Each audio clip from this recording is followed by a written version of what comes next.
मैं डॉक्टर विमलेश सेठिया आप सभी का शुगर क्यूब के इस हाइपरटेंशन के नेक्स्ट वीडियो मतलब डायग्नोसिस आपका स्वागत करता हूं। आज हम हाइपरटेंशन की सीरीज का नेक्स्ट वीडियो डायग्नोसिस के बारे में बात कर रहे हैं।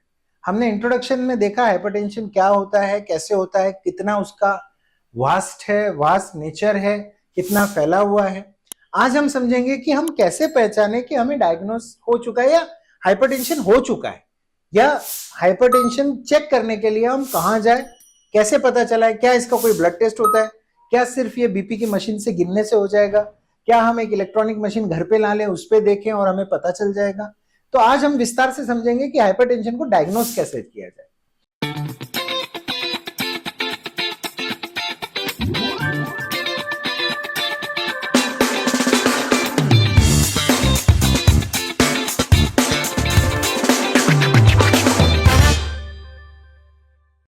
कैसे डायग्नोस करेंगे हम? सबसे पहली बात, हाइपरटेंशन में कोई तकलीफ होना बिल्कुल जरूरी नहीं है। ऐसा हो सकता है कि आपका बीपी बढ़ा हुआ हो या हाइपरटेंशन हो चुका हो और पेशेंट को कोई सिम्टम ना हो, पेशेंट को कोई तकलीफ ना हो। तो हम क्या करेंगे? सबसे पहली बात, हम हिस्ट्री चेक करेंगे।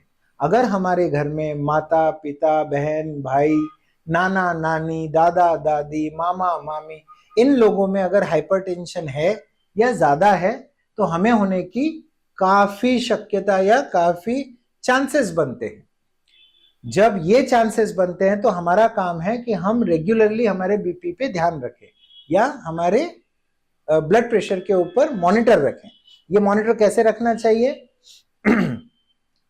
हाइपरटेंशन एक समय था कि जब 50-60 साल के बाद के लोगों में पाया जाता था।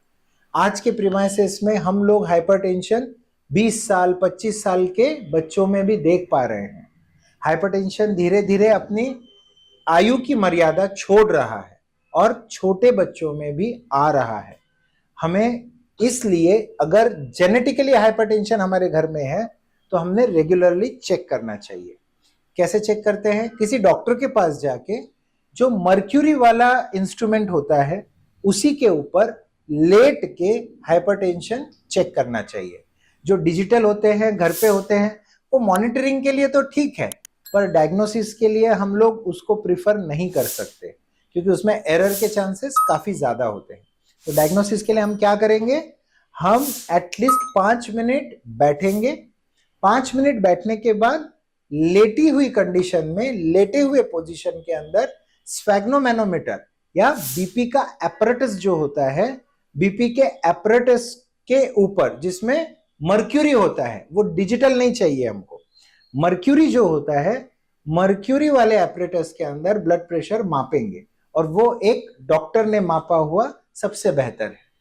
उस बीपी एपरेटस पे मापने के बाद हमारे जो फिगर्स आएंगे बीपी के, वो नोट डाउन किए जाएंगे और आपको नेक्स्ट विजिट के लिए बुलाया जाएगा। एक हफ्ते में 2 या 3 बार अगर आपका ब्लड प्रेशर ज्यादा आता है रेंज से, देखिए मैं हर शब्द जो यूज कर रहा हूं उसका महत्व समझिए। मैं आपको कोई एक पर्टिकुलर फिगर नहीं बता रहा हूं कि 120 से ऊपर आया तो हाइपरटेंशन, 120 से नीचे आया तो सब कुछ सही। आपको समझना पड़ेगा कि ये जो हाइपरटेंशन का फिगर होता है ये पर्सन टू पर्सन वैरी करता है। किसी 20 साल के बच्चे के अंदर वो नॉर्मल होना चाहिए शायद 100 और 70। 100 मतलब सिस्टोलिक, 170 मतलब डायस्टोलिक। पर ऐसा हो सकता है उस बच्चे का वजन अगर 120 किलो हो तो शायद उसका नॉर्मली बीपी 120 या 130 तक भी जा सकता है और उसका डायस्टोलिक बीपी 80 या 90 तक भी जा सकता है। तो 130 और अगर 90 भी हो तो शायद उसको ट्रीटमेंट की जरूरत ना पड़े, उसको वजन घटाने की जरूरत पड़े। पर अगर उसका वजन सही है और सही वजन में भी 20 साल के बच्चे का वजन अगर सही रहते हुए ब्लड प्रेशर 130 और 90 जा रहा है तो उसको हाइपरटेंशन की ट्रीटमेंट की जरूरत पड़ सकती है। तो ये सब डिसीजन एक कंसल्टेंट, एक फिजिशियन, एक डॉक्टर अपने क्लिनिक में पेशेंट को देखने के बाद ही ले सकता है। आप लोग घर पे डिजिटल मीटर पे चेक करके ये डिसीजन नहीं ले सकते। और एक फिगर के ऊपर भी डॉक्टर लोग जनरली डिसीजन नहीं लेते। एक हफ्ते में कॉन्जिक्यूटिव, मतलब एक सुबह का फिगर, एक दोपहर का फिगर, एक शाम का फिगर, ऐसा लिया जाता है। अलग अलग फिगर लेने के बाद उस तरीके से हमको अच्छी जानकारी मिलती है और उस पर हम डिसीजन ले पाते हैं कि पेशेंट को ब्लड प्रेशर का या हाइपरटेंशन का प्रॉब्लम है या नहीं है। एक और मेथड होती है जिसको हम एम्बुलेटरी मॉनिटर बोलते हैं। एम्बुलेटरी मॉनिटर क्या करते हैं, जब पेशेंट में कभी कभी बीपी बढ़ता है, जैसे पेशेंट आज क्लिनिक में आया, उसका ब्लड प्रेशर बढ़ा हुआ था, हमने उसको बोला कि भाई आपका ब्लड प्रेशर बढ़ा है, तब उन्होंने बोला नहीं कभी तो बढ़ा हुआ नहीं रहता, आज ही आया है।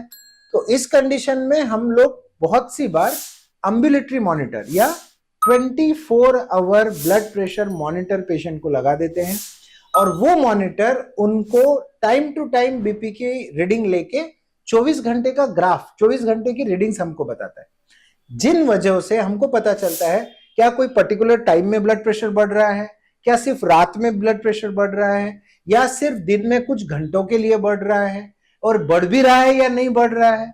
ये जानकारी लेके हम ये डिसाइड कर पाते हैं कि पेशेंट को हाइपरटेंशन हो रहा है या नहीं हो रहा है। इन कुछ तरीकों से ब्लड प्रेशर नापा जाता है। ब्लड प्रेशर के लिए इंस्ट्रूमेंट मोर देन इनफ है चेक करने के लिए। कोई बहुत बड़ा ब्लड प्रेशर के लिए ब्लड टेस्ट करने की जरूरत नहीं पड़ती, यूरिन टेस्ट करने की जरूरत नहीं पड़ती, कोई बड़े बड़े सीटी स्कैन, एमआरआई करने की जरूरत नहीं पड़ती। इंस्ट्रूमेंट और डॉक्टर, उनके पास जाइए, आपको डॉक्टर डायग्नोस करके बता सकते हैं, पर जाना तो आपको पड़ेगा। अब कब जाएंगे आप, ये डिसीजन कैसे लेंगे आप? पहला डिसीजन, आप रूटीन चेकअप, ये एक हैबिट होती है, 2 महीने, 4 महीने, 3 महीने, 6 महीने में आप अपने फैमिली डॉक्टर से रूटीन चेकअप कराया कीजिए। सेकेंड चीज होती है कि अगर आपको कोई सिम्टम महसूस हो रहा है, तो ब्लड प्रेशर के क्या क्या सिम्टम हो सकते हैं? ब्लड प्रेशर का सिम्टम हो सकता है नींद की कमी, नींद कम आना। ब्लड प्रेशर का सिम्टम हो सकता है सर भारी रहना। ब्लड प्रेशर का सिम्टम हो सकता है चलने में थकान लगना। ब्लड प्रेशर का सिम्टम हो सकता है हाथों में झंझनाहट, हाथ भारी लगना या हांफने जैसे लगना। इन छोटे छोटे सिम्टम की वजह से ऐसे हो सकता है कि आपको ये ना लगे कि यार ये क्या प्रॉब्लम है, हो सकता है कि आज ही हुआ हो सकता है कल हुआ हो सकता है नींद तो क्या है, कभी आती है कभी नहीं आती है, पर ये सब ब्लड प्रेशर के सिम्टम हो सकते हैं। आपने जाना चाहिए, अपने डॉक्टर से चेक कराना चाहिए और डायग्नोस होना चाहिए कि ये ब्लड प्रेशर है या नहीं है। ब्लड प्रेशर कई कारणों से हो सकता है, छोटे कारण भी होते हैं, बड़े कारण भी हो सकते हैं। उन कारणों को आइडेंटिफाई करना जरूरी है, आइडेंटिफाई करके उन कारणों को दूर करने के लिए कोशिश करना भी जरूरी होता है। आप सबके अंदर ब्लड प्रेशर के फिगर्स अलग अलग हो सकते हैं, कोई एक फिगर फिक्स पूरी दुनिया में नहीं है कि इस आंकड़े को क्रॉस करोगे तो ब्लड प्रेशर, इस आंकड़े के नीचे रहोगे तो ब्लड प्रेशर नहीं है। पर जनरल फिगर 120/80 का होता है, 120 सिस्टोलिक, 80 डायस्टोलिक। मेरे हिसाब से मुझे जो लगता है कि हम सब हेल्दी पर्सन्स का ब्लड प्रेशर 100, 70, 110, 70 के आसपास रहे तो ये बहुत अच्छा फिगर माना जाता है। मेल फीमेल्स का भी फर्क पड़ता है, वेट का फर्क पड़ता है, आपके काम के तरीकों का भी फर्क पड़ सकता है। कोई लोग जो बहुत गर्मी में काम करते हैं, कोई लोग बहुत ठंड में काम करते हैं, उस चीजों का फर्क पड़ सकता है। ये सब एनालिसिस करके डॉक्टर डिसाइड करते हैं आपका फिगर कौन सा वाला सही हो सकता है और फिर ब्लड प्रेशर के लिए दवाइयां देनी है या नहीं देनी है। पर हाँ, 130 के ऊपर और 90 के ऊपर अलर्ट तो 100% है। इससे ज्यादा फिगर्स अलाउड करना अच्छी बात नहीं है, वहां ट्रीटमेंट की जरूरत होती है। पर हरदम ट्रीटमेंट गोली का ही होगा ऐसा जरूरी नहीं है, कभी कभी कुछ लाइफस्टाइल मॉडिफिकेशन से भी काम हो जाता है, कभी कभी कुछ चीजें चेंज करने से भी काम हो जाता है। इन सब चीजों को ध्यान में रखते हुए हमारे अगले वीडियो में हम लाइफस्टाइल मॉडिफिकेशन और ऐसे बिना दवाइयों के क्या कर सकते हैं ब्लड प्रेशर के लिए, उसके बारे में जानेंगे। तो मैं डॉक्टर सेठिया शुगर क्यूब में आपसे इजाजत लेता हूं। आई होप आपको शुगर क्यूब पसंद आ रहा होगा। Thank you.